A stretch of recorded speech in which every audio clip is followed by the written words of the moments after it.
A tak teda, aké sú podmienky evolúcie a čo vlastne vidíme?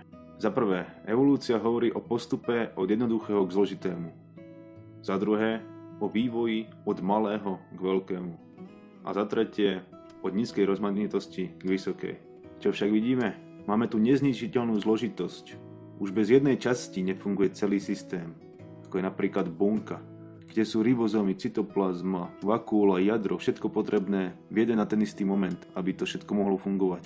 Keby sme išli cez tkanivá orgány až do systémov ľudského tela, či už dýchacieho, tráviaceho alebo nervového systému, tak vidíme, že jeden na druhý je naviazaný a o samote nemôže žiť.